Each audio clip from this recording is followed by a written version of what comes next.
Ngasi Srabangi kunga taruk haibadi numit khongsatta ingin gi kunga taruk ni panba thagi khongsatta na thawan gi tarit ni panba nongmai jing August ki tang tara mathoi English singani kunga mari Mahosa gungasiso nongmai jing gi wang paukhum thauram pudun laksari ahan bada Yaihan berproduction na kwai punumpu taram na oksari punumpu kurumjari ngasigi pukhat pili iba wahang ngasigi ahan buoy na ngasigi lakutsari ba wahang ngasi boynaw na telepon kon gi khutang da pukhat pilik bu wahang ni wahang dia sumna thambira I aigya Satiga mahasatiga kena basikarino amuktang mayek sengna kangan birakpa yagadra sini aduga anis suba wahang da buinaw na makata birakli basi Ramayan gi Lakmun digbizoy gi wari matang do wari sigi karamba matang da libirak kadage tangkak tu kaurang na ngay jeri egya sumoydana benaw na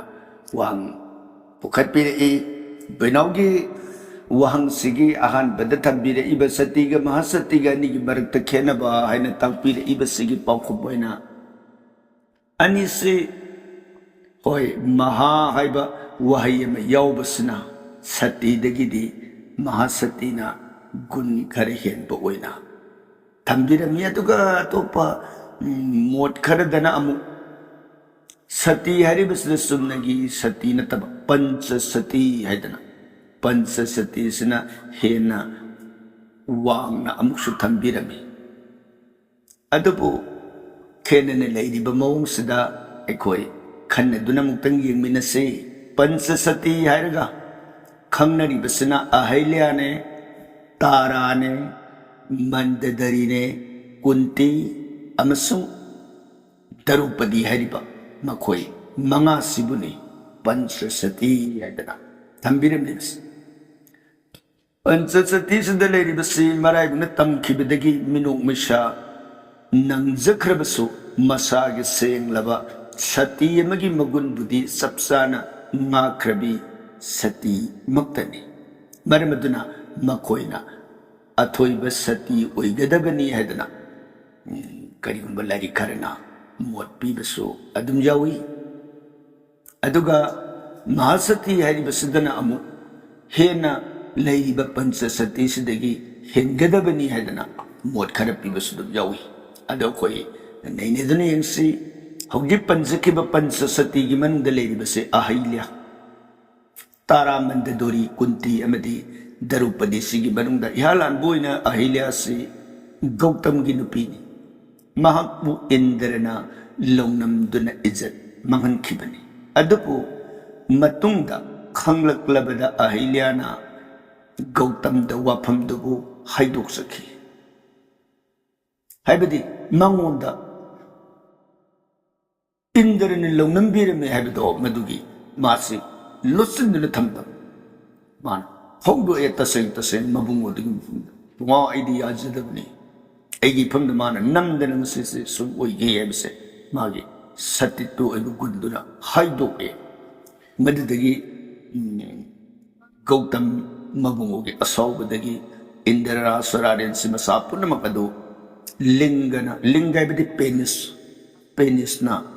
listing mo ina pan kay matungda linga gi mahuta mamit oina ohen ki magi tongan madugi wari leikre aduna ahilya su amuk Gautam na nang su nung oiro haidana nung ohen ki matungta Sri Ram na sopi bidagi masagi saktam mado pangduna Gautam gi sebasi amuk pangki aduga tai na bada yawriba tara haibi ibe masina amuk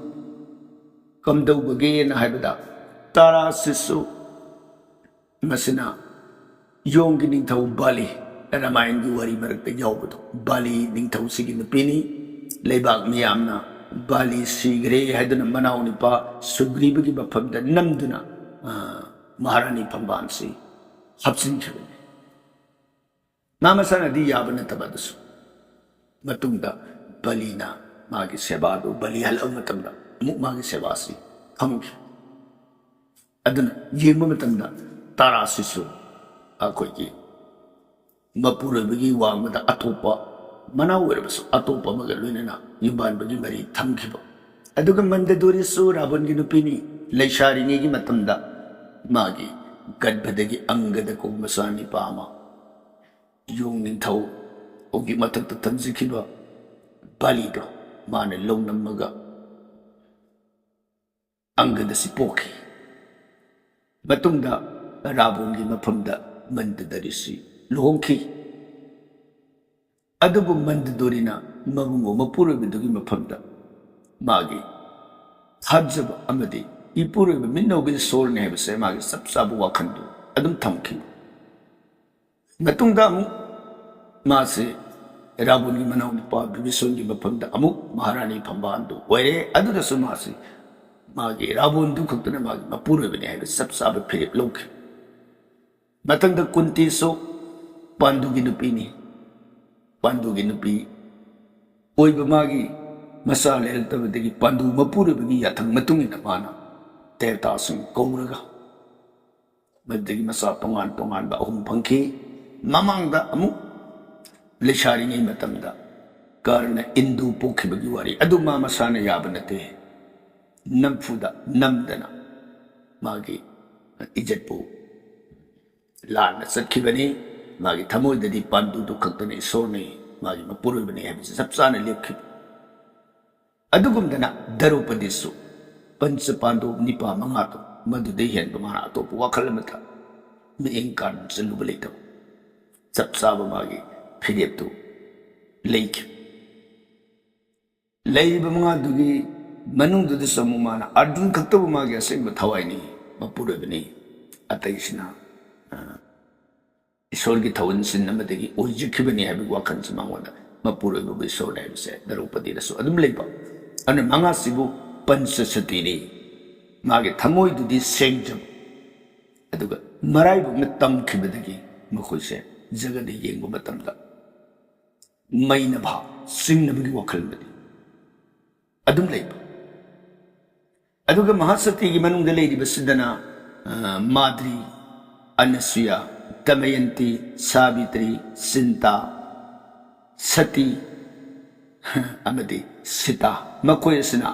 Minu मैशाल Lamba हैबदो याउत मसागी सबसाब Sati यमगी धर्मगी मपुंग फाबदो ngakrbi ngaktani marmaduna makoisina athoiba mahasakti haibadu oigadabani sini ai amana mupiriba mosina se madri pandugi kuntigi mathangda atopi lonabini kuntigi maphamda lonabini adubu mahakki apamba lonabi oikhibadi natti mabung sailegi yathang inkiba khaktani ma lonabigi waphamdadi pamdabani adubu mabung duna haibadagi basi pandugi mapum adu mana pandugi mapum jida kalaba kandadi masi pandu se aisu sang isor ne amsana sapsana lepkhre magi lepkhibaduna mana moidana mapurabigi aroi matam yorobada magi sanskar ki sita gi meiri lakadu songshlag mathawai bhau thadokhibuno magi asengba bisprem haibitare aduna awang thaki nungsibu mana phongdokba mapurabidamo mathawai bhau kathopungambaduna mangonda mahasati heba उपाधि मिंथोलसी पीखिबनी अदुगा अनसुयासु सुमोइदना महासती की मनुंग चली करिगिनो हाबन माना अत्रेय मुनि हरगसु खंगे हारिबा अत्रेय मुनि की नुपीनी अनसुयासिना अदुगा माना दत्तात्रेय दुर्वासा चंद्र हारिबा हुमसे सिब पोपी बमाने अनसुयासी अदना मपुरिबा माना निंजरिबा अत्रेय से कयामु यामने निंबगे हजिबि सांगिंग ओइगे दन ब्रह्मा विष्णु महेश्वर देवता अहुमसिना ꯆꯥꯡꯌꯦꯡ ꯇꯧꯕꯅꯤ ꯆꯥꯡꯌꯦꯡ ꯇꯧꯕ ꯃꯇꯝꯗ ꯃꯥꯏꯊꯤꯈꯤ ꯕ꯭ꯔꯍ꯭ꯃ ꯕꯤꯁꯅꯨ ꯃꯍꯦꯁ꯭ꯋꯔ ꯑꯍꯨꯝꯁꯤ ꯑꯅꯁꯤꯌꯥꯒꯤ ꯃꯐꯝꯗ ꯑꯗꯨꯗꯒꯤ ꯃꯈꯣꯏ ꯑꯍꯨꯝꯁꯤꯅ ꯇꯁꯦꯡꯕ ꯅꯪꯁꯦ ꯃꯍꯥꯁꯇꯤ ꯍꯥꯏꯕꯗꯨ ꯑꯣꯏꯔꯦ ꯑꯗꯨꯅ ꯅꯪꯒꯤ ꯒꯔꯚꯗ ꯆꯪꯉꯒ ꯑꯩꯈꯣꯏꯁꯦ ꯅꯆꯥ ꯑꯣꯏꯅ ꯄꯣꯛꯀꯦ ꯍꯥꯏꯗꯅ ꯉꯁꯥꯏ ꯗꯠꯇꯥꯇ꯭ꯔꯦꯌ ꯍꯥꯏꯈꯤꯕꯗꯣ ꯑꯗꯨꯅ ꯁꯌꯦꯡ ꯕꯤꯁꯅꯨ ꯚꯒꯋꯥꯟꯁꯤꯅ ꯗꯠꯇꯥꯇ꯭ꯔꯦꯌ ꯑꯣꯏꯅ ꯄꯣꯛꯂꯛꯈꯤꯕꯅꯤ ꯑꯗꯨꯒ ꯗꯨꯔꯚꯥꯁꯥ ꯃꯨꯅꯤꯁꯤꯅ ꯁꯌꯦꯡ ꯃꯍꯦꯁ꯭ꯋꯔ ꯁꯗꯥꯁꯤꯕ ꯏꯕꯨꯡꯉꯣ ꯃꯁꯥꯃꯛꯅ ꯗꯨꯔꯚꯥꯁꯥ ꯑꯣꯏꯅ ꯄꯣꯛꯂꯛꯈꯤ ꯑꯗꯨꯒ ꯕ꯭ꯔꯍ꯭ꯃꯥꯅ ꯆꯟꯗ꯭ꯔꯗꯦꯕ ꯊꯥ ꯀꯧꯕꯂꯥꯏꯁꯨ ꯑꯣꯏꯅ ꯄꯣꯛꯈꯤꯕꯅꯤ ꯑꯗꯨꯒ ꯃꯊꯪꯗ ꯗꯃꯌꯟꯇꯤꯁꯤꯅ ꯅꯣꯜꯒꯤ ꯅꯨꯄꯤꯅꯤ ꯅꯣꯜꯅ ꯃꯥꯕꯨ ꯃꯤꯅꯨꯡꯁꯤ ꯂꯩꯇꯕ ꯃꯑꯣꯡꯗ ꯕꯣꯟꯗ ꯍꯨꯟꯗꯣꯛꯄꯤꯔꯝꯂꯕꯤꯅꯤ ꯑꯗꯨ ꯌꯥꯝꯅ ꯑꯋꯥ ꯑꯅꯥ ꯄꯤꯔꯕ ꯐꯥꯎꯕꯗ ꯃꯥꯒꯤ ꯂꯩꯁꯥꯔꯤꯉꯩꯒꯤ ꯃꯇꯝꯗꯨꯗ ꯂꯩꯈꯤꯕ ꯅꯣꯜꯕꯨ ꯅꯨꯡꯁꯤꯖꯈꯤꯕ ꯃꯥꯒꯤ ꯊꯃꯣꯏꯗꯨ ꯍꯣꯡꯕ ꯂꯩꯇꯅ ꯅꯣꯟꯒꯤꯗꯃꯛ ꯑꯗꯨꯃꯛ ꯂꯦꯞꯇꯨꯅ ꯂꯩꯈꯤꯕ ꯑꯗꯨꯅ ꯗꯃꯌꯟꯇꯤꯁꯨ ꯃꯇꯥꯡꯁꯤꯗ ꯃꯍꯥꯁꯇꯤꯅꯤ ꯍꯥꯏꯕ ꯎꯄꯥꯙꯤꯁꯤ ꯃꯉꯣꯟꯗꯁꯨ ꯄꯤ ꯑꯗꯨꯒ ꯁꯥꯕꯤꯇ꯭ꯔꯤ ꯏꯕꯦꯝꯃꯕꯨꯁꯨ ꯃꯍꯥꯁꯇꯤ ꯍꯥꯏꯅ ꯄꯤ ꯀꯔꯤꯒꯤꯅꯣ ꯃꯉꯣꯟꯗ ꯃꯍꯥꯁꯇꯤ ꯄꯤꯔꯤꯕꯁꯤꯅ ꯁꯇꯚꯥꯟꯒꯤ ꯅꯨꯄꯤꯅꯤ ꯍꯥꯏꯔꯤꯕ ꯃꯕꯨꯡꯉꯣ ꯁꯩꯇꯚꯥꯟꯁꯤ ꯂꯨꯍꯣꯡꯗ꯭ꯔꯤꯉꯩꯒꯤ ꯃꯃꯥꯡꯗꯒꯤ ꯍꯥꯟꯅ ꯁꯤꯔꯅꯤ ꯍꯥꯏꯕ ꯈꯪꯉꯕꯅꯤ ꯈꯪꯅ ꯑꯩꯒꯤ ꯇꯁꯦꯡꯅ ꯅꯨꯡꯁꯤꯖꯔꯨꯕ ꯅꯪꯒꯤ ꯅꯐꯝꯗ ꯑꯩꯒꯤ ꯈꯥꯛꯆꯕ ꯂꯩꯇꯅ ꯊꯋꯥꯏ ꯍꯛꯆꯥꯡ ꯄꯨꯝꯅꯃꯛꯁꯦ ꯅꯐꯝꯗ ꯀꯠꯂꯒꯅꯤ ꯍꯥꯏꯗꯅ ꯃꯥꯁꯤ ꯆꯞ ꯆꯥꯅ ꯀꯠꯊꯣꯛꯈꯤꯕ ಅದನ್ನು ಮಾಗಿ ನುಂಗ್ಸಿಂಜಬದನ್ನು ಮರಮೊಂದು ಮಾಗಿ ಮರುಸಿಂಗ್ ಮಬುದ್ಧಿ ಲೈಜಬ ಥಾಕ್ತ ಇಸೋಗಿ ಭಕ್ತಿದ ಮಾಯಿ ಒನ್ಸಿಂಜದ ಮಾನ ಸೀರಬ ಮಬುಂಗೋದಬು ಮಾಗಿ ಮಪುರಬುಗು ನಿಂಜಬಗಿ ವಾಂಗ್ಲಬ ತಪೈಶಾಗಿ ಪಾಂಗಲ್ಲದನ ಮಬುಂಗೋಬು ಜೋಂಗಿ ಖುಬಾಕ್ತಗಿ ಕನ್ಬ ngамಖಿ ಲೋಯ್ನನ ಮಾಗಿ ಸಗೈಯನಿ ಪುಣ್ಯ ಲಾನ್ಖಿ ಹೈಬದಿ ಮಾಬು ಪೋಪ ಮಪಾಬು ಆಸಪತಿದು मसा धार लेरमदे हाइदन वारमबदो साबित्री खक्त पोक मसा पिबा याउदम अदु साबित्री की गुंदगी मसा पिबा फंखी सोमद मबुंगो सैतवान पोक मपाबुंग दिमरसेन मागी मकुसी ममितांग द मरिबाग मांगदना मरिबाग ते अबंतीन को लेबाग तो मांगदना मासे बोलद खांगपुक त लेरम अदु साबित्री की मगुन्ना मरिबाग अदु की मनद अमोन हंजंदना ममित उरमदगदो उरक्तना मागी मसा साम पोक्तना सगै अनि पुन्ना कन्बीदना थोदोंना वांग बुकुनगी फिदमदो साबित्रीना थनमी मरमदना साबित्रीगी मफमदा महासती हैबो उपाधिसि पीबनी अदुगा चिंता महारानीसु अदुमंगाई मार्क्सना सरिबस कौबा निंथौगी नुपीनी मपुरोइब निंगबदा थोइदोकपीनी हैबदि मासी सही अमदा था तरुक्ति चंद्रायन भरता हैबसि कल्ले चंद्रायन भरता है थाबान की मतुंग इन्ना नोंग पाम्र साक सखोम अमक साब निनी पाम्र सखोम मनी साब हुमनी पाम्र अहुम साब समाय तौदना थाबान की मतुंग इन मतंग मतंग हेगलग पूर्णिमा निमित्त सखोम तरामंगा सरमगा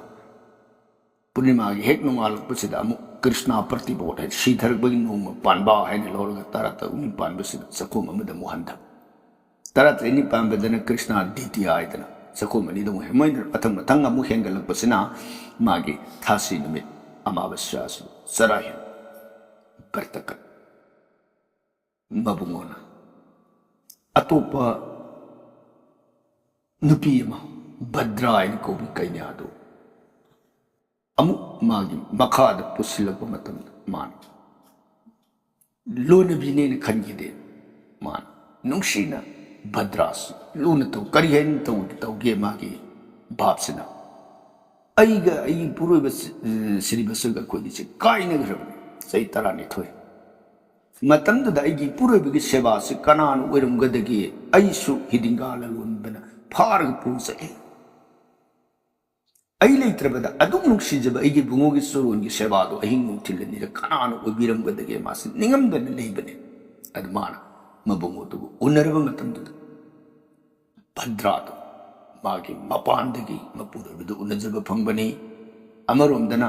अई लेत्रिंगे इपुरोइबा अईगी थवाइमक मानजबिसे मसी सेवाबु अईमकी इरेंग शिलगा इपुरोइबबु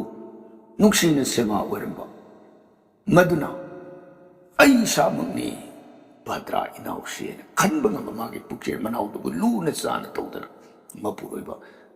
ꯁꯤꯔꯤꯕꯁꯤꯒꯤ ꯁꯦꯕꯥꯗꯣ ꯑꯅꯤ ꯄꯨꯟꯅ ꯐꯪꯃꯤꯟꯅꯈꯤ ꯃꯔꯝ ꯑꯗꯨꯅ ꯁꯤꯟꯇꯥꯗ ꯃꯥꯒꯤ ꯑꯋꯥꯡꯕ ꯊꯥꯛꯀꯤ ꯃꯥꯒꯤ ꯀꯠꯊꯣꯛꯄ ꯉꯝꯕ ꯃꯄꯨꯔꯣꯏꯕ ꯅꯨꯡꯁꯤꯖꯕ ꯑꯗꯨꯒꯤ ꯒꯨꯟꯗꯨꯅ ꯃꯍꯥꯁꯇꯤ ꯍꯥꯏꯕ ꯎꯄꯥꯙꯤ ꯃꯤꯡꯊꯣꯟꯁꯤ ꯄꯤꯈꯤ ꯑꯗꯨꯒ ꯁꯇꯤ ꯍꯥꯏꯕꯁꯤꯅ ꯃꯍꯥꯗꯦꯕꯒꯤ ꯗꯨꯔꯒꯥ ꯏꯕꯦꯝ ꯑꯁꯤ ꯁꯤꯒꯤ ꯃꯃꯥꯡꯗ ꯑꯣꯏꯕ ꯃꯥꯒꯤ ꯁꯛꯇꯝ ꯑꯃꯅꯤ ꯗꯛꯁ ꯄ꯭ꯔꯖꯥꯄꯇꯤꯒꯤ ꯃꯆꯥꯅꯤꯉꯣꯜꯅꯤ ꯍꯥꯏꯔꯤꯕ ꯗꯛꯁ ꯄ꯭ꯔꯖꯥꯄꯇꯤꯒꯤ ꯃꯆꯥꯅꯤꯉꯣꯜꯁꯤ ꯃꯥꯕꯨ ꯃꯄꯥꯅ ꯒꯟꯖꯥ ꯊꯛꯄ ꯑꯉꯧꯕꯗ ꯅꯌꯨꯝ ꯄꯥꯜꯂꯤ ꯑꯗꯨꯅ ꯅꯪꯁꯦ ꯏꯟꯊꯣꯛꯄꯅꯦ ꯅꯣꯡꯃ ꯃꯆꯥꯅꯤꯉꯣꯜ 13 ꯄꯨꯂꯞ ꯑꯣꯏꯅ ꯀꯧꯈꯠꯂꯛꯄꯁꯤꯗ 13 ꯁꯤꯒꯤ ꯃꯅꯨꯡꯗ ꯃꯥꯁꯨ ꯌꯥꯎꯔꯤꯕꯅꯤ ꯑꯗ 15ꯗꯤ ꯀꯧꯔꯒ ꯃꯥꯕꯨꯗꯤ ꯃꯄꯥꯕꯨꯡ ꯗꯛꯁ ꯄ꯭ꯔꯖꯥꯄꯇꯤꯁꯤꯅ ꯕꯥꯔꯇꯣꯟ ꯄꯤꯔꯛꯇ꯭ꯔꯦ ꯃꯥꯒꯤ ꯃꯌꯨꯝꯗ ꯑꯆꯧꯕ ꯆꯥꯛꯂꯦꯟ ꯑꯃ ꯁꯤꯟꯕꯗ ꯌꯥꯎꯄꯤꯔꯛꯇꯕ ꯀꯥꯁꯤ ꯃꯥꯁꯤ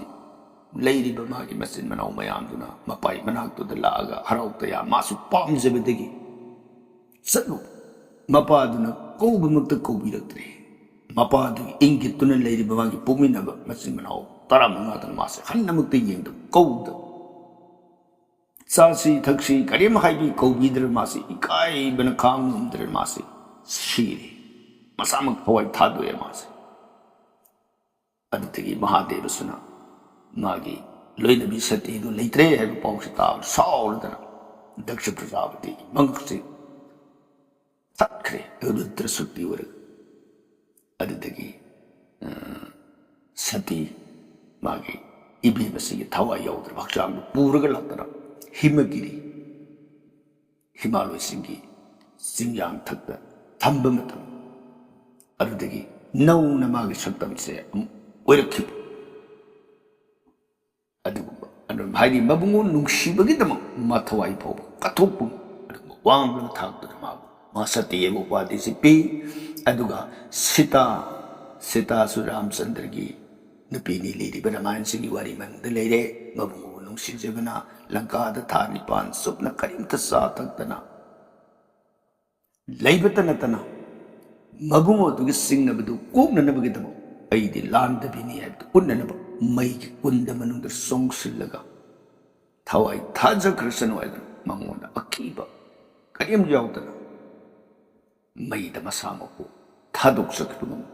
ꯑꯗꯨꯒ ꯋꯥꯡꯂꯕ ꯁꯤꯇꯥꯒꯤ ꯐꯤꯗꯝꯗꯨ ꯑꯗꯨꯅ ꯃꯔꯝ ꯑꯣꯏꯗꯅ ꯃꯉꯣꯟꯗꯁꯨ ꯍꯥꯏꯔꯤꯕ ꯃꯍꯥꯁꯇꯤ ꯍꯥꯏꯕ ꯑꯗꯨꯅ ꯉꯁꯥꯏ ꯄꯟꯆ ꯁꯇꯤ ꯅꯠꯇ꯭ꯔꯒ ꯁꯇꯤ ꯍꯥꯏꯔꯤꯕ ꯃꯉꯥꯗꯨꯅꯦ ꯃꯍꯥꯁꯇꯤꯗ ꯄꯤꯔꯤꯕ ꯃꯌꯥꯝꯁꯤꯒꯤ ꯃꯅꯨꯡꯗ ꯑꯩꯈꯣꯏꯅ ꯈꯟꯕ ꯌꯥꯕꯁꯤ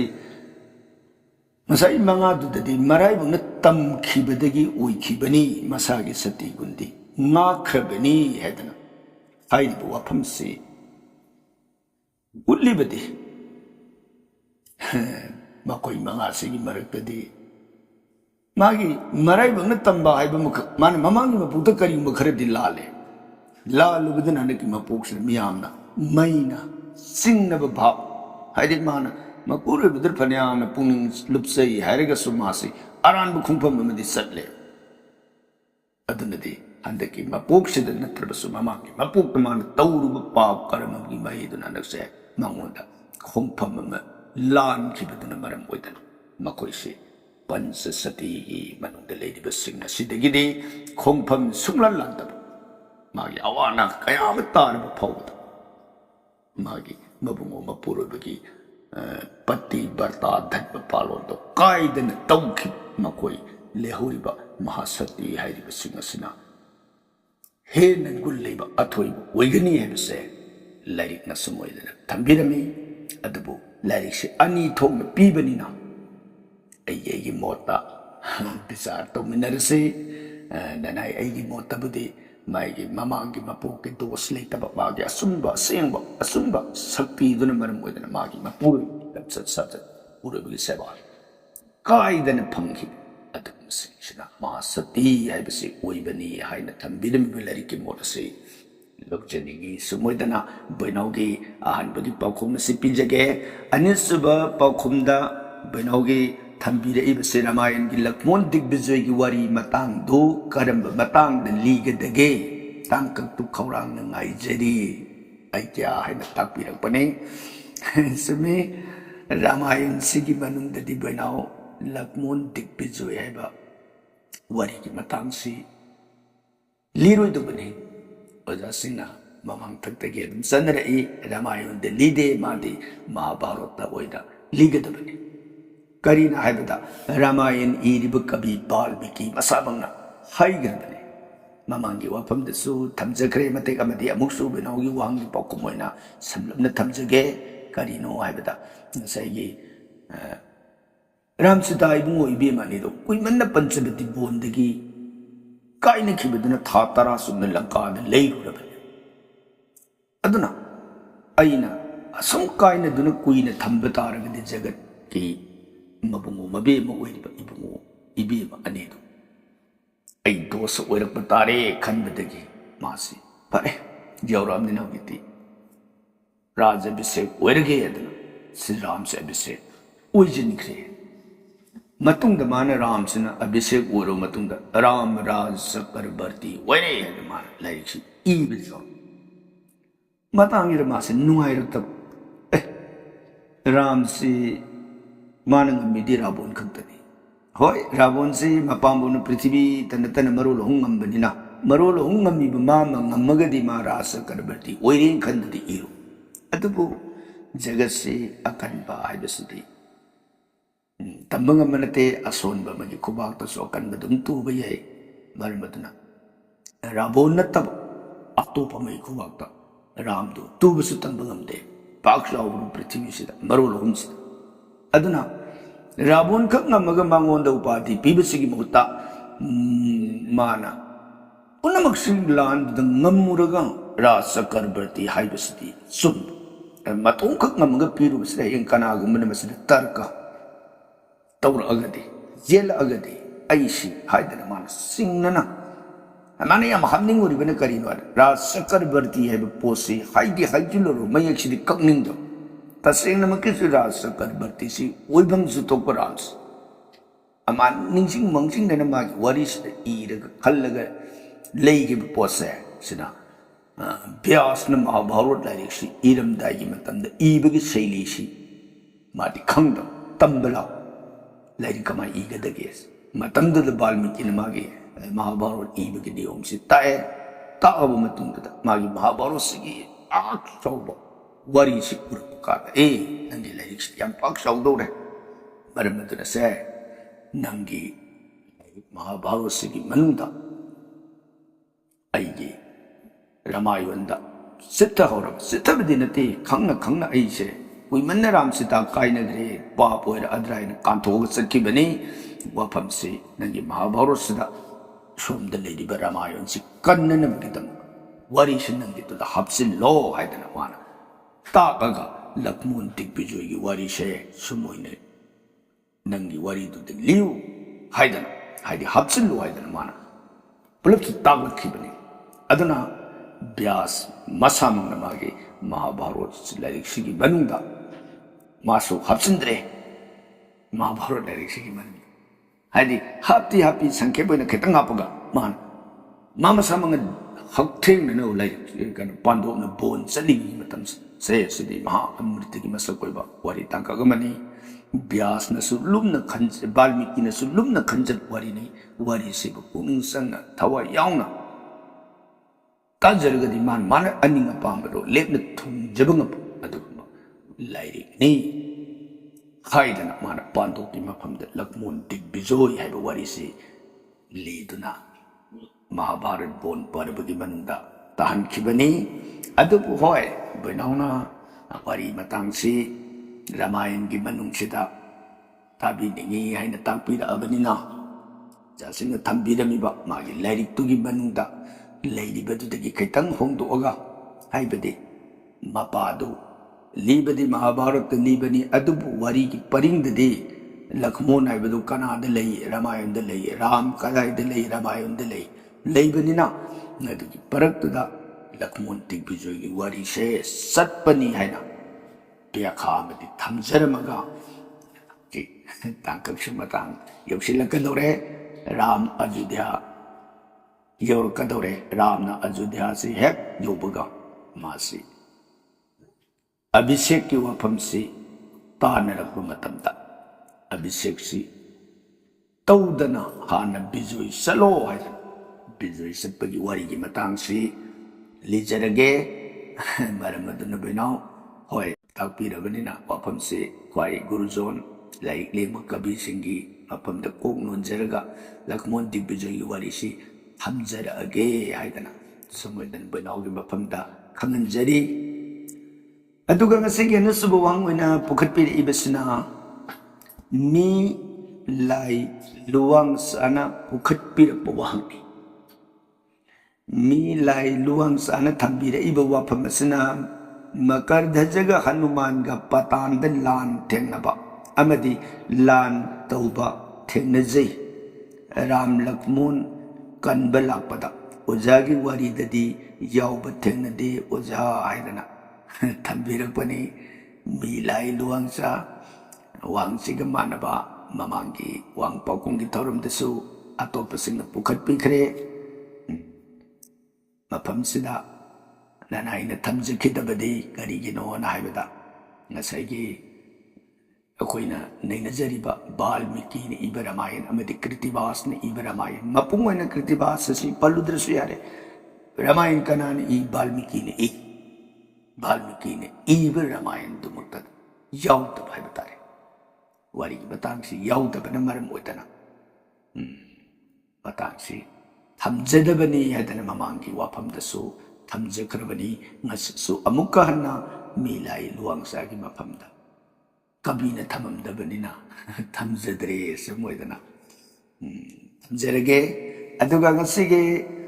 ahum subu wahang oina pukhatpir ibasina oken moirangsa khangabok part 3 dagi SMS oina labirakpani nungaijai oken marangsa leifam ga konana thabirakpagi thagatsari atopasingsu leifam ga konana thabirakpa hena pamjabani adu leifam si yab hapirakte oken marangsa gi leifam su yaw thabirakpa amukasuna thagatsari aduga okena puhat ambir ibu wafamsina oja yamna nungaijari channel sibu subscribe su tausinjari makha taba kaya masu wari sitajage thagatsari aduga matang kaya gi mamangdagi thijarakpa mahabharata khulai mapan tinbagi waribu mayak sengna khangan birakbagi damak wajabu hainingai litana thagatsari hoy nungaijai akoina thamjakiba wafam amabu thagatpirapagidama jagasi thagalaga he harauba seiragani sauningba jagatki mahusani hoi thagatpirabanina nungaijai haidabasare oken barang sabusu thagatsari aduga oken barang sana makha tana takpiraibu wafamsina ngasisu ojabu wahang amatang pangjage khangjaningduna taujabani matang di Mahabharata Shiva Mahadevana karigi damak phangam draba sanagi leyau katlu hairibano aduga Shivana leyau asibu pam khibagi wari amasu lei haina tajai akupadi khangjadre yaragadi amuktang takpiramu waja haina makata birei hoi oken barangsa Mahabharata शास्त्रना थंबिरमी बसे महाभारता शिव महादेवना लेहाओ सनागी लेहाओ से कल्लू हाइगी बगी मरमती अतैना नत्ती महादेवना लेदो अदो हंग पामु बगी वाफम गाग नतरी माना ngसाइगी कुंती गंधारी अनिगी निंगाइदो दा करी हायरगा गंधारी की पुंगनिंग दा कारिबा अथोई नापंदो मधु लौथोप यादगे अदुगा इन तपी भक्ति दा पुनिंग संबी कुंती बुन करम कन्बे यागदगे हबसिदा माना महादेव ने ब्याखा तौबने नहीं नरबने मतमदुदा मसाइगी सनागी ले होइबले सिदे कुबेर की अलकाली कोन सिनतना जगत ब्रह्मांड से अतै मफम अमतदा हौद सात अदुबा ले मरमदुना नापन तौदबी लन की नापन अदगी Sangga panggagi napan, masayang bagi napan, kukan pangan bagi napan, leibak miyam na mabu, ya bagi napan, hai ba napan mayam ito. Laptok pa matam duda. Kubirgi alakad dagi salaga. Magi lady ba masado na so, mapuroy ba na so, masa na so, manay na so, amat na lady, ora aga mahating, katlabang mo ito rin. Kunti gidi, masa mga to, jagat po namang nakangitay. Dwarabati Sri Krishna ke eka dihi eka pran, Krishna sakha, marulok, aulit. Ato na, Krishna ga amatawin at tinazab marup nina, mabungod daya kay pa na maram oraga masa mga dugi marak dagi, amakakta na wala so ira ilay na kubirilay ko dagi lay si porang tanama pamdakat na ba ngamdaw ri. Ato na di, untigi bhakti do madubuna kanbige aduga masaigi gandharigi napan na jaitik kay haibisi khanda Mahadeva na hairiba sanagi lehawai na kogulay siya tawai na kalaga hairiba adudagi tayo na rupanda sibu Mahadeva na lehawa sibu pamkibagi wari laybra ang takpira pa sina pamkibagi wari haiba buhojik mana kalak makanda da mamang ngi wapun ma nixing bane nixing idi kari no da no ma Mahadeva se magi kailas thad hoga deva bhuvan lai gi lepa indra gi jaga da koi ru namit da mana makoi ni si wari watai shana da na sawadar phamin na badu indra ne nga masi ai bungo yor pasida ai bungo ni yor kad bung hakki mamang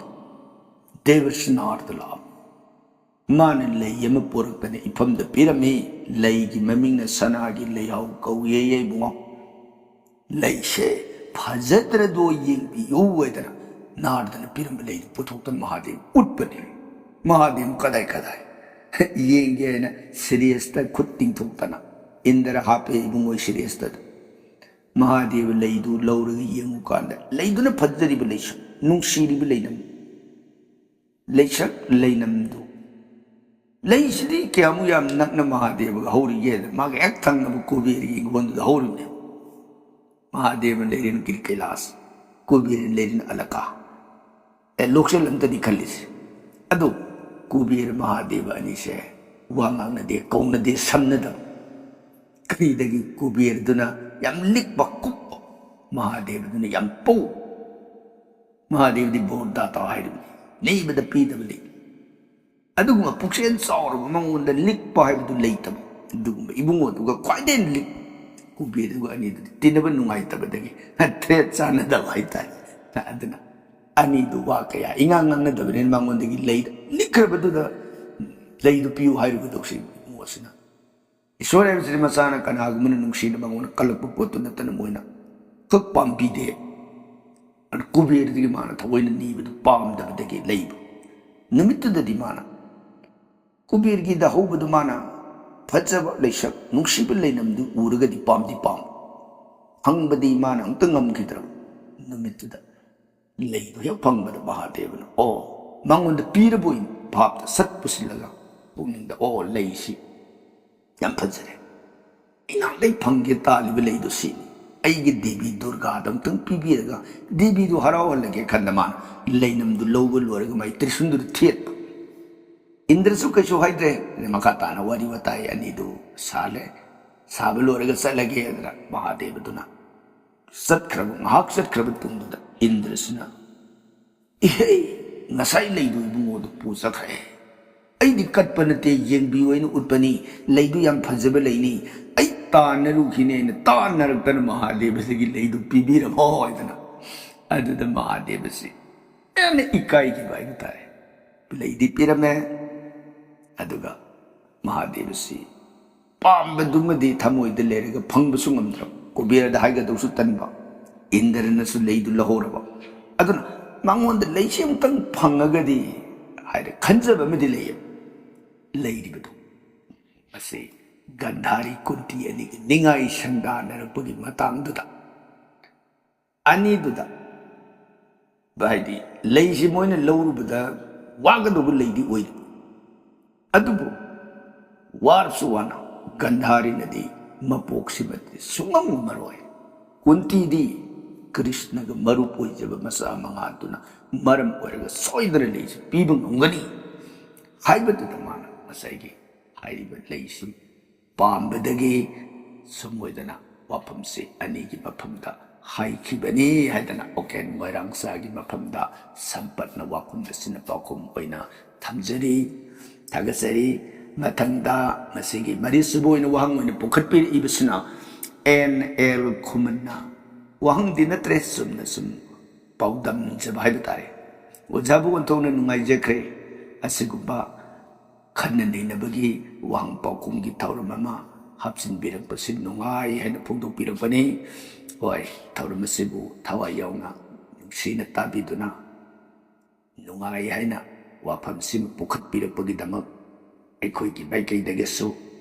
NL ꯈꯨꯃꯟꯕꯨ ꯍꯟꯅ ꯍꯟꯅ ꯊꯥꯒꯠꯆꯔꯤ ꯃꯊꯪꯗ ngasi manga subo ina pukhatpi ibu wahang asna John D. Bass-na pukhatpirukpa wahang ni John D. Bass-na takpir iba sina oza rabon se say kaya mukti punsiram bajano sini adaga ramgi karamba mabudaugi matamda pokhibage aina khanbada rabon phana phatrabasu dharmadi leijai aina khali maramdi sitabu mana aranba lambida wakhan khankhiba leite magi makhut sallabadasu ngakpigani ojabu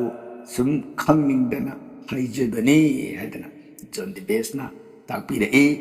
John D. Bass-na thambirei ba wafam asida ahanbagi wafamna rabon kayamuk yam punsirambagi habisi rabon se jukmari punsi hadana lairikna sumoyna thambirami saita treta dwapur kali jukmari punsirami aduga rangi karamba mabudogi matamda pokhibage haibu wafam se rangi mabudau kari haini madugi chapsabadudi thambiramdre rangi mabudau harpa kandade kai mabudau pure loidoji kanano aduna Sri Bhagwan Vishnu warakdoine Vishnu duna Garbhadoksai Naran haibid Vishnu digi khoidogdagi thambal ama sakai reibido madu Garbhadoksai Naran thamban sine thamban dudagi Brahma polkadoi adugumba Brahma do madudagi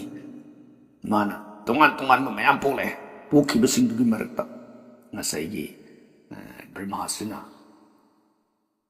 Marisa pokadoi Marisa sina kaise poni kaise na subje poni ana atai singdu hairudragasu surja nimit aibasi sidi rabonduna pokadobo kalpake mangdagi nimiti pogane aduna sujjana manu na suse na mandata na musu kundana singba poglakba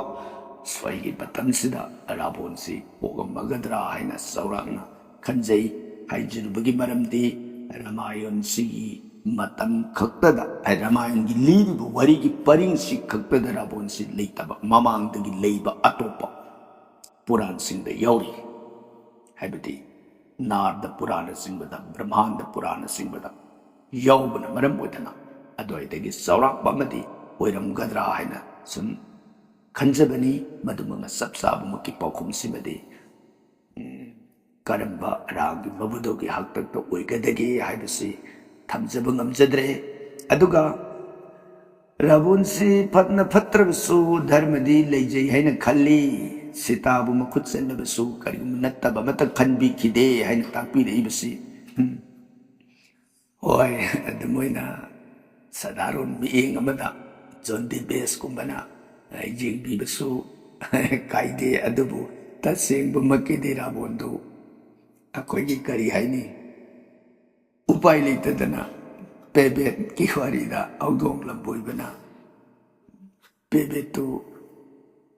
upai leitad sagidabadu adugi bhaptuda lei haibadi rabonsi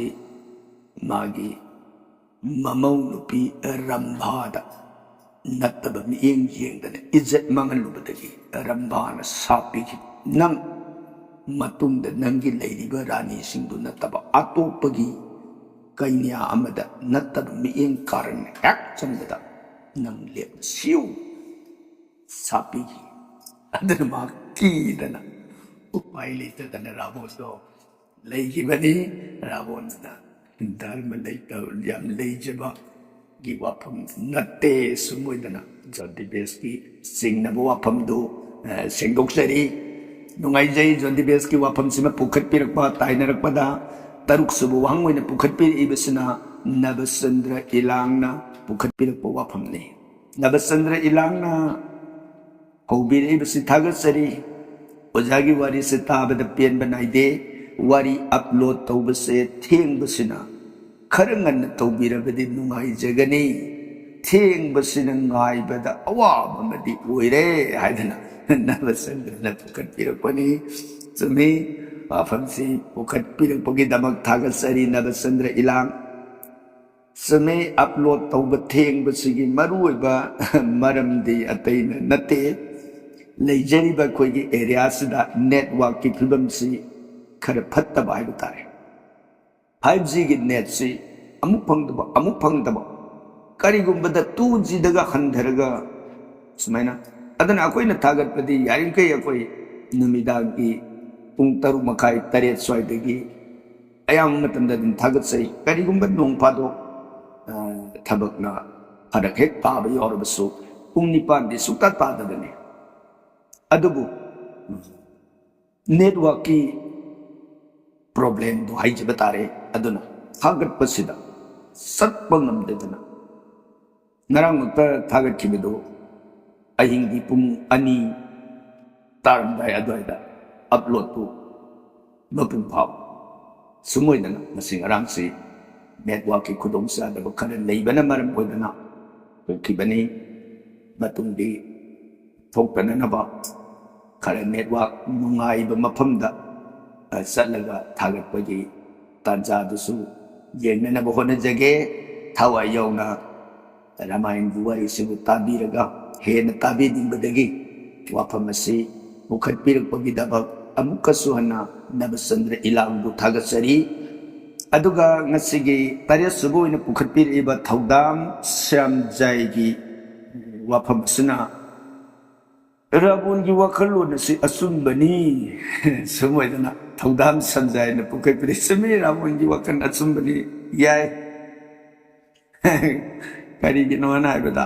Ravan की स्वभाव तो ओजी मतम कलीसिदा रावण को मी से बारा काइने लेरा अबनिना रावण की बात से असुंबो कोइरे एरताय रावण दो मान मथौना लेरिङै मपांगन लेरिङै मिसंग संगन यामिङै मरन मथुम पैदन लेरिङै मतंदुर मान मी उसितब नापन तौबा मयै कारंबा मागे अरोई बगी मतंदु लाव कांदरी मचा मसु हन्ने येंगबद कना उरुत्रबा देदो हौगत कांकर पगमत्रबा राम की तेन की सैजाद तारब मतंदुदा उपहाई लेरत्रब कांद मान राम नुंगसीरप सासिनरप मनाव निपा विभीषण मान नुंगसीरप साधन मददा मागी ड्रामागी एक्टिंग आई बता रहे थौदाम संजय अदुप में से होगी कलीसिदा याम मरंग काइने लाय लेरे मरम मदना रावण की तियों से असुंबदी एकदम कि बतम से सदारू मियाम से सब सान थोए है बिसे ओए रावण नतब सुमयाम लेको रावण की बमी मरंग काइने लेरा क्वेश्चन समझाए लोगी वापम सिदा ऐशु थागतसरी ऐशु वापम सिदा सुगतसरी सुमोदना समझाइबु थागतसरी अदुगा ngasiगी निपान सुबुइना मिल्टन वारेपमना पुखत्पिरिबु वापमसना उजा अइना हंगजरिबु वहंगदु अइना सुसुम थीबदा थेंगजदबा अदुदा हंगजखिबने मदुगिदम वारो बिरो यदना तापिरे मिल्टन वारेपम करिगी वारो बुदगे मिल्टन की वापम से नान ममांगदा पुखत्पिरखिबा कोगी जरासंधगी महारानी की मिंग करी कौबगे हाइबु वाफमदु ओइगनी हाइना खंजै होय महारानी की मिंगसी महाभारत लिंबिरमिबा कबिदुना मागी मपासी ममिंगदु पनबीरमद्रबनिना अखोइना भाप द सार हाइरुबदि याबदि नतेदो मदुना उपाय लेतदना अदुम वाफमसि खंजद्रे हाइना थमजखिबनी अदुना मसिगी दमक वाफमसिगी वारुबिदनबा वारुबा इसे अइनसु वारुबा लेत्रे अदुगा ब्रिटन वारपमनसु वारुबम थौत्रे लाइरिक्तुदि लेजदबनिना सुमदना पाकोमसि थमजरगे मथंगदा ngasiगी मापन सुब ओइना लौखसरिबा वहांगसना एन बेबेकाना पुखटपिरपो वाफमनी अइना अंगांग ओइरिङैदा स्कूलगी पारादा तमलखिबा मुतनाइद्रबा लाइरिक अनि हाइबा पारा अमा तमजरखि महाभारत अमसुंग रामायण ngasidi असुंब ओइरे थागसरी महाभारत के सु संदोकपिरकपा यागद्रा हरे कृष्णा असुंबोइदना एन बेबेकाना थंबिरई यामना नुंगाइजै होय महाभारत के वारिसु लीगदी हाइना पांडम थमजरी अखोइना थमजरीबा पांडमदि बेबेका रामायण से महाभारत अदगी पुराण तारा निपान हाइदी बाई पुराण नारद पुराण ब्रह्म पुराण मार्कंड पुराण हाइदना लेइबा पुराण तारा निपान मक अमदी लक्ष्मी चरित्र की वारी सिंह सनी पंचाली की वारी सिंह लेइबा हेक ngамजबा हाइबा तारे अखोइदा लेइजबा वेद शास्त्र सिंह अयाम्बा ख्वाई पुनमक मिटना कुंग ओइमिन्ननबगिदमक मथंग सितना लीजगे हाइनदि पांडम थमजरी अदुबो इसोरना करी तंबिरमगदगी हाइबसि ngaiminnaba हाइबदुनि पुनमक सोइदना तौजगनी हाइबगी आशादि तौजरी थागसरी बेबेका पुखटपिरकपा वहांसिगिदमा अदुगा ngasiगी तरा सुबा अरुइबु ओइना लौखसरिबु वहांगसना उजावारिसी ताजबद वंथोंना नुंगाइजख्रे ममांगदसु कयारक ताजख्रबनी अदुबु अदुमक वारिसे तानिंगदुनत लई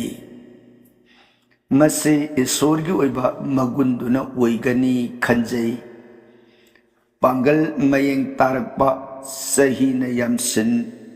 लकबना ओइरिदरा अमुकसु थोइना वारिसे तानिंगलई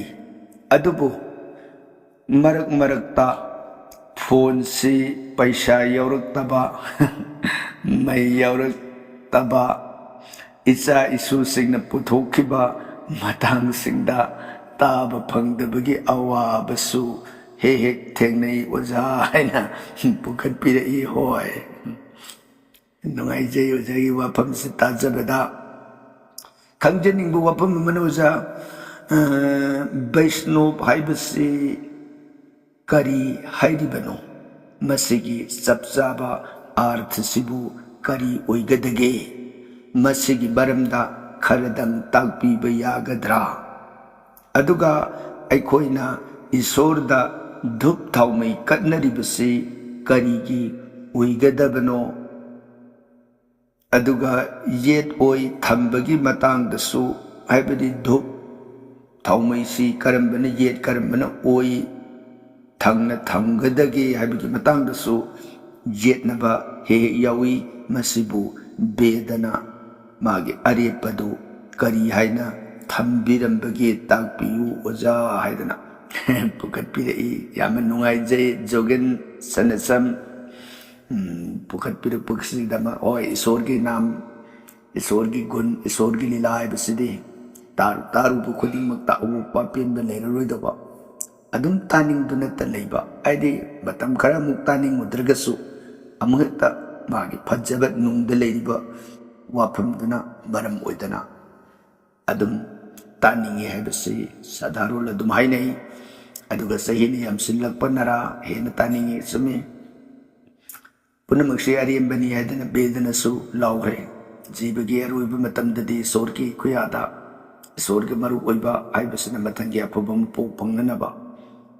ꯑꯃꯗꯤ ꯃꯤꯊꯣꯏ ꯃꯤꯍꯦꯟꯕ ꯃꯄꯣꯛ ꯐꯪꯈꯤꯅꯅꯕ ꯅꯠꯇ꯭ꯔꯒꯅ ꯄꯣꯛꯄ ꯁꯤꯕꯒꯤ ꯂꯤꯂꯥ ꯆꯛꯀ꯭ꯔꯁꯤꯗꯒꯤ ꯂꯥꯟꯈꯤꯒꯗꯧꯕꯅꯤ ꯍꯥꯏꯕ ꯕꯦꯗꯅ ꯇꯥꯛꯄꯤꯔꯝꯃꯤꯕ ꯋꯥꯐꯝꯗꯨꯅ ꯃꯔꯝ ꯑꯣꯏꯔꯒ ꯑꯣꯏꯔꯛꯄ ꯑꯣꯏꯒꯅꯤ ꯍꯥꯏꯅ ꯈꯟꯖꯩ ꯍꯣꯏ ꯃꯈꯥ ꯇꯥꯅ ꯇꯥꯛꯄꯤꯔꯛꯄꯗ ꯐꯣꯟ ꯄꯩꯁꯥ ꯌꯥꯎꯔꯛꯇꯕ ꯃꯩ ꯌꯥꯎꯔꯛꯇꯕ ꯏꯆꯥ ꯏꯁꯨꯅ ꯄꯨꯊꯣꯛꯄꯤꯈꯤꯕꯒꯤ ꯋꯥꯐꯝ ꯍꯣꯏ ꯃꯗꯨ ꯍꯦꯛ ꯌꯥꯎꯏ ꯈꯨꯗꯤꯡꯃꯛꯇ ꯑꯗꯨꯕꯨ ꯋꯥꯔꯧꯕꯤꯗꯅ ꯏꯆꯥ ꯏꯁꯨꯃꯛꯇꯅꯤ ꯑꯩꯈꯣꯏꯒꯤꯁꯨ ꯈꯔ ꯈꯟꯕꯤꯌꯨ ꯍꯥꯏꯗꯅ ꯅꯨꯡꯁꯤꯕ ꯄꯥꯎꯇꯥꯛꯅ ꯏꯆꯥ ꯏꯁꯨꯁꯤꯡ ꯑꯗꯨꯕꯨꯁꯨ ꯄꯨꯛꯅꯤꯡ ꯆꯤꯡꯁꯤꯟꯕꯤꯅꯅꯕ ꯍꯣꯠꯅꯕꯤꯌꯨ ꯍꯥꯏꯅ ꯊꯝꯖꯒꯦ ꯑꯗꯨꯒ ꯊꯝꯕꯤꯔꯛꯂꯤꯕ ꯋꯥꯐꯝ ꯑꯁꯤꯅ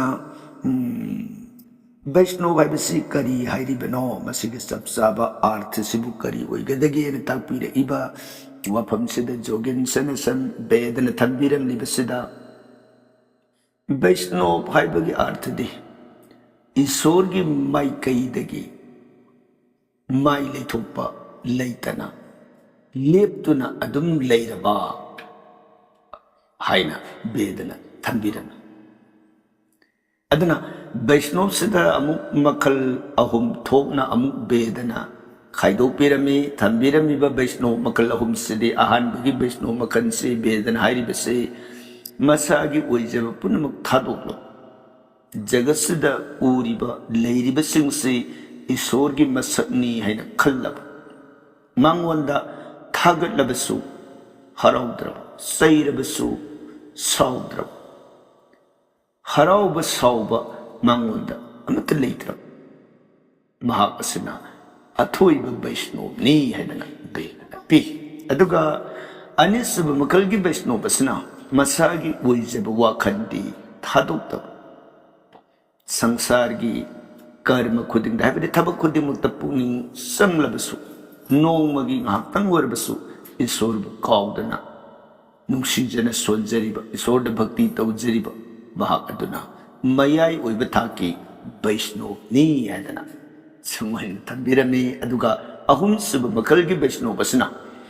ꯃꯁꯥꯒꯤ ꯑꯣꯏꯖꯕ ꯌꯦꯡꯕꯗ ꯑꯇꯣꯞꯄꯒꯤ ꯑꯋꯥ ꯑꯅꯥ ꯀꯔꯤꯝꯇ ꯈꯟꯗꯕ ꯌꯦꯡꯗꯕ ꯃꯤꯒꯤ ꯅꯨꯡꯉꯥꯏꯔꯣꯏꯗꯕꯁꯨ ꯊꯣꯏꯅ ꯈꯜꯂꯨꯗꯕ ꯑꯩꯒꯤ ꯐꯔꯒ ꯂꯣꯏꯔꯦ ꯁꯤꯝꯇ ꯈꯟꯕ ꯑꯗꯨꯕꯨ ꯃꯥꯒꯤ ꯃꯆꯤꯟꯗꯨꯅꯗꯤ ꯏꯁꯣꯔꯒꯤ ꯅꯥꯝꯕꯨꯗꯤ ꯑꯗꯨꯝ ꯁꯣꯟꯖꯔꯤꯕ ꯃꯍꯥꯛ ꯑꯗꯨꯁꯨ ꯕꯩꯁꯅꯣꯕꯅꯤ ꯍꯥꯏꯗꯅ ꯕꯦꯗꯅ ꯊꯝꯕꯤꯔꯝꯃꯤ ꯑꯗꯨꯕꯨ ꯍꯥꯏꯔꯤꯕ ꯃꯌꯥꯝꯁꯤꯗꯒꯤ ꯈ꯭ꯋꯥꯏꯗꯒꯤ ꯑꯊꯣꯏꯕ ꯕꯩꯁꯅꯣꯕꯇꯤ ꯏꯁꯣꯔ ꯃꯥꯒꯤ ꯃꯥꯏꯀꯩꯗ ꯃꯇꯝ ꯑꯌꯥꯝꯕꯗ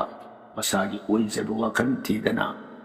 ꯇꯧꯔꯤꯕ ꯄꯨꯝꯅꯃꯛ ꯑꯩꯒꯤ ꯅꯠꯇꯦ ꯏꯁꯣꯔ ꯃꯥꯒꯤ ꯂꯤꯂꯥꯅꯤ ꯑꯩꯒꯤ ꯏꯆꯥ ꯑꯩꯒꯤ ꯅꯠꯇꯦ ꯑꯩꯒꯤ ꯅꯨꯄꯤ ꯑꯩꯒꯤ ꯌꯨꯝ ꯑꯩꯒꯤ ꯁꯅꯥ ꯂꯨꯄꯥ ꯄꯨꯝꯅꯃꯛꯁꯤꯡ ꯑꯁꯦ ꯏꯁꯣꯔꯒꯤ ꯃꯔꯟꯃꯛꯇꯅꯤ ꯍꯥꯏꯅ ꯈꯜꯂꯒ ꯏꯁꯣꯔꯗ ꯊꯥꯖꯕ ꯅꯨꯡꯁꯤꯕ ꯊꯝꯕꯁꯤꯅ ꯑꯊꯣꯏꯕ ꯕꯩꯁꯅꯣꯕꯅꯤ ꯍꯥꯏꯅ ꯁꯨꯝ ꯕꯦꯗꯅ ꯊꯝꯕꯤꯔꯝꯃꯤ ꯑꯗꯨꯒ ꯋꯥꯐꯝ ꯑꯃꯅ ꯙꯨꯞ ꯊꯥꯎꯃꯩ ꯏꯁꯣꯔꯗ ꯀꯠꯅꯔꯤꯕꯁꯤ ꯀꯔꯤꯒꯤꯅꯣ ꯍꯥꯏꯅ ꯍꯪꯕꯤꯔꯛꯄ ꯋꯥꯍꯪ ꯑꯁꯤꯒꯤ ꯄꯥꯎꯈꯨꯝ ꯑꯣꯏꯅ ꯕꯦꯗꯅ ꯊꯝꯕꯤꯔꯝꯂꯤꯕꯁꯤ ꯀꯔꯤ ꯍꯥꯏꯅ ꯊꯝꯕꯤꯔꯝꯕꯒꯦ ꯍꯥꯏꯕꯗ ꯑꯩꯈꯣꯏꯅ ꯍꯛꯆꯥꯡ ꯁꯣꯛꯂꯣꯏꯗꯕ ꯍꯥꯏꯕꯗꯤ ꯍꯛꯆꯥꯡꯁꯤꯗ ꯁꯣꯛꯑꯣꯏꯗꯕ ꯃꯅꯝ ꯅꯨꯡꯁꯤꯕ ꯑꯁꯦꯡꯕ ꯑꯔꯨꯕ ꯃꯐꯝꯗꯨꯗ ꯏꯁꯣꯔꯅ ꯂꯩꯅꯤꯡꯉꯤ ꯍꯥꯏꯌꯦ ꯕꯦꯗꯅ ꯍꯥꯏꯕꯗꯤ ꯑꯩꯈꯣꯏꯒꯤ ꯃꯅꯝ ꯅꯨꯡꯁꯤꯕ ꯄꯣꯠꯇꯤ ꯑꯣꯏꯕ ꯅꯨꯡꯁꯤꯕ ꯄꯣꯠꯇꯨꯅ ꯁꯨꯝ ꯅꯝꯃꯀꯥꯟꯗ ꯍꯛꯆꯥꯡꯗ ꯁꯣꯛꯑꯣꯏꯗꯕ ꯑꯗꯨꯒꯨꯝꯕ ꯃꯈꯜꯒꯤ ꯅꯨꯡꯁꯤꯕꯗꯣ ꯑꯗꯨꯒꯨꯝꯕ ꯃꯐꯝꯗꯨꯗ ꯏꯁꯣꯔꯁꯤ ꯂꯩꯅꯤꯡꯉꯤ ꯍꯥꯏꯕꯗꯤ ꯍꯩꯅꯝ ꯂꯩꯅꯝ ꯇꯥꯕ ꯃꯅꯝ ꯅꯨꯡꯁꯤꯕ ꯍꯛꯆꯥꯡ ꯁꯣꯛꯑꯣꯏꯗꯕ ꯃꯈꯜꯁꯤꯡꯁꯤꯒꯤ ꯅꯨꯡꯁꯤꯕꯁꯤꯡ ꯂꯩꯕ ꯃꯐꯝꯗ ꯏꯁꯣꯔꯁꯤ ꯂꯩꯅꯤꯡꯉꯤ ꯏꯁꯣꯔꯅ ꯄꯥꯝꯖꯩ ꯑꯗꯨꯅ ꯅꯤꯡꯊꯤꯅ ꯑꯩꯈꯣꯏꯅ ꯋꯥꯏꯔꯝ ꯂꯩꯃꯥꯏꯁꯤꯗ ꯇꯩꯊꯣꯛꯆꯗꯅ ꯇꯔꯨ ꯇꯔꯨ ꯁꯦꯡꯅ ꯊꯝꯃꯕ ꯃꯐꯝ ꯑꯗꯨꯗ ꯙꯨꯞꯁꯤ ꯀꯠ ꯙꯨꯞ ꯍꯥꯏꯕꯒꯤ ꯑꯥꯔꯊꯁꯤ ꯕꯦꯗꯅ ꯊꯝꯕꯤꯔꯝꯃꯤꯕꯁꯤ ꯀꯔꯤ ꯍꯥꯏꯅ ꯄꯤꯕꯒꯦ ꯍꯥꯏꯕꯗ ꯅꯨꯡꯁꯥꯒꯤ ꯃꯩꯁꯥꯅ ꯌꯩꯕ ꯃꯇꯝꯗ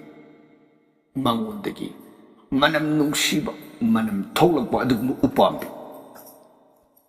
ꯍꯥꯏꯗꯤ ꯅꯨꯡꯁꯥꯒꯤ ꯃꯩꯁꯥꯁꯤꯅ ꯌꯩꯗ꯭ꯔꯒꯗꯤ ꯃꯥꯒꯤ ꯅꯨꯡꯁꯤꯕ ꯃꯅꯝꯁꯤ ꯊꯣꯛꯂꯛꯑꯣꯏꯗꯣꯏꯅꯤ ꯑꯗꯨꯅ ꯅꯨꯡꯁꯥꯁꯤꯅ ꯌꯩꯔꯕ ꯀꯥꯟꯁꯤꯗ ꯅꯨꯡꯁꯤꯕ ꯃꯅꯝ ꯊꯣꯛꯂꯛꯄ ꯑꯗꯨꯒꯨꯝꯕ ꯎꯄꯥꯝꯕꯤ ꯑꯗꯨꯒꯨꯝꯕ ꯎꯄꯥꯝꯕꯤꯒꯤ ꯃꯅꯝꯗꯣ ꯃꯗꯨꯒꯤ ꯃꯍꯨꯠ ꯁꯤꯜꯂꯒ ꯑꯩꯈꯣꯏꯅ ꯃꯩꯗ ꯊꯥꯔꯛꯄ ꯃꯇꯝꯗ ꯃꯩꯗꯨꯅ ꯅꯨꯡꯁꯥꯒꯤ ꯃꯁꯛ ꯑꯣꯏꯔꯒ ꯑꯗꯨꯒ ꯅꯨꯡꯁꯤꯕ ꯃꯅꯝꯗꯨꯅ ꯍꯛꯆꯥꯡꯗꯗꯤ ꯁꯣꯛꯑꯣꯏꯗꯧ ꯑꯗꯨꯒꯨꯝꯕ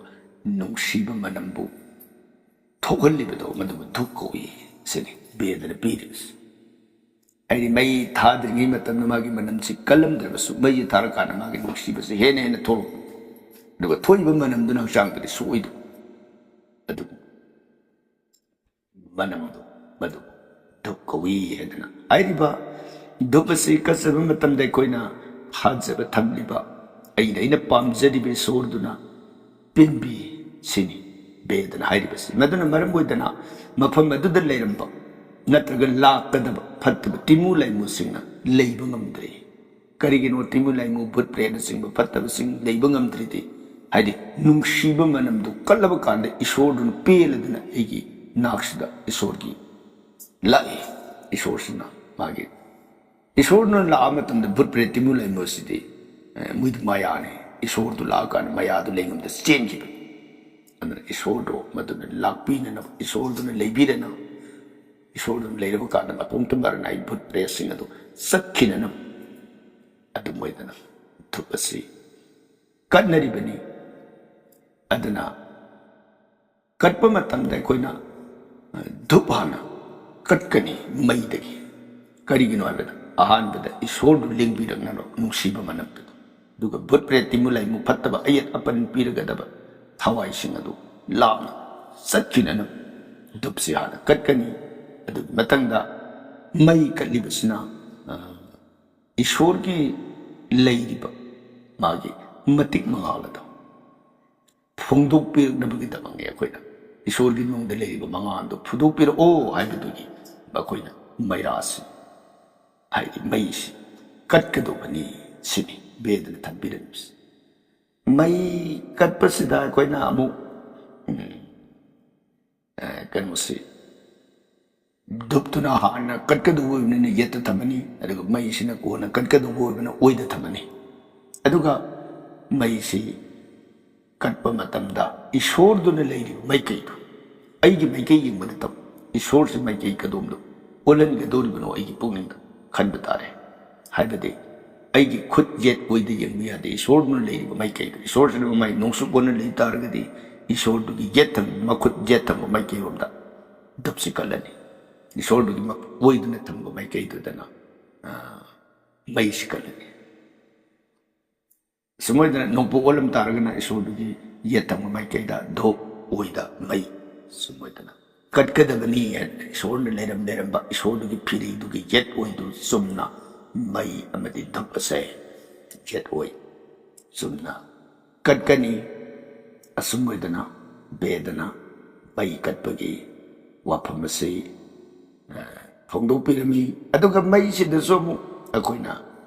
ꯎꯄꯥꯏ ꯂꯩꯇꯕꯗꯒꯤ ꯉꯝꯗꯕꯗꯒꯤ ꯑꯩꯈꯣꯏꯅ ꯀꯦꯟꯗꯜꯅꯆꯤꯡꯕ ꯇꯣꯉꯥꯟ ꯇꯣꯉꯥꯟꯕ ꯂꯥꯜꯇꯦꯟꯅꯆꯤꯡꯕ ꯀꯠꯂꯤ ꯑꯗꯨꯕꯨ ꯇꯁꯦꯡꯕ ꯏꯁꯣꯔꯅ ꯄꯥꯝꯖꯕ ꯃꯩꯗꯤ ꯃꯗꯨ ꯅꯠꯇꯦꯕ ꯂꯁꯤꯡꯒꯤ ꯑꯃꯗꯤ ꯀꯔꯄꯨꯔ ꯑꯍꯨꯝꯁꯤꯅ ꯅꯤꯡꯊꯤꯅ ꯁꯦꯝꯃꯕ ꯍꯥꯏꯗꯤ ꯚꯥꯔꯇꯤ ꯑꯣꯏꯅ ꯁꯦꯝꯕ ꯑꯗꯨꯒꯨꯝꯕ ꯃꯩꯗꯨ ꯑꯗꯨ ꯀꯠꯀꯗꯧꯕꯅꯤ ꯀꯔꯤꯒꯤꯅꯣ ꯃꯗꯨꯅ ꯀꯠꯂꯨ ꯍꯥꯏꯗꯅ ꯄꯤꯔꯝꯃꯤꯕꯁꯤ ꯂꯁꯤꯡꯗ ꯂꯁꯤꯡ ꯌꯦꯠꯂꯕ ꯆꯩꯗꯨꯗ ꯘꯤꯁꯤ ꯑꯃꯗꯤ ꯀꯔꯄꯨꯔꯁꯤ ꯍꯥꯞꯄꯒ ꯃꯩꯁꯤ ꯊꯥꯟꯕ ꯃꯇꯝꯁꯤꯗ ꯃꯩꯁꯤꯗꯒꯤ ꯇꯣꯛꯁꯤꯛ ꯑꯣꯏꯕ ꯍꯨ ꯆꯦꯟꯒꯗꯧꯕ ꯃꯩꯈꯨ ꯑꯃꯗꯤ ꯃꯥꯒꯤ ꯃꯅꯝꯁꯤꯗ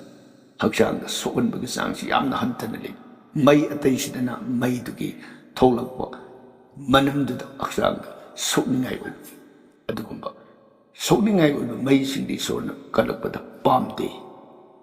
ꯁꯣꯛꯇꯕ ꯑꯃꯗꯤ ꯑꯆꯝꯕ ꯃꯩ ꯍꯥꯏꯕ ꯇꯥꯔꯦ ꯂꯁꯤꯡꯒꯤ ꯀꯔꯄꯨꯔꯁꯤꯅ ꯁꯦꯝꯅꯕ ꯑꯗꯨꯒꯨꯝꯕ ꯃꯩ ꯑꯗꯨ ꯀꯠꯄꯗꯨꯅ ꯍꯦꯟꯅ ꯏꯁꯣꯔꯅ ꯄꯥꯝꯕꯒꯤ ꯋꯥꯐꯝꯁꯤ ꯕꯦꯗꯅ ꯊꯝꯕꯤꯔꯝꯃꯤ ꯃꯔꯝ ꯑꯗꯨꯅ ꯑꯩꯈꯣꯏꯅ ꯃꯩꯁꯤ ꯀꯠꯄ ꯃꯇꯝꯗ ꯏꯁꯣꯔꯒꯤ ꯑꯣꯏꯗ ꯌꯦꯠꯇꯅ ꯙꯨꯞ ꯀꯠꯀꯗꯕꯅꯤ ꯍꯥꯏꯗꯅ ꯊꯝꯕꯤꯔꯝꯃꯤ ꯑꯁꯨꯝ ꯑꯣꯏꯅ ꯃꯩ ꯑꯃꯗꯤ ꯙꯨꯞꯅꯆꯤꯡꯕ ꯀꯠꯄꯒꯤ ꯋꯥꯐꯝꯁꯤ ꯖꯣꯒꯦꯟ ꯁꯅꯥꯆꯝꯒꯤ maikayda thamjari nungaijai ngasi khwai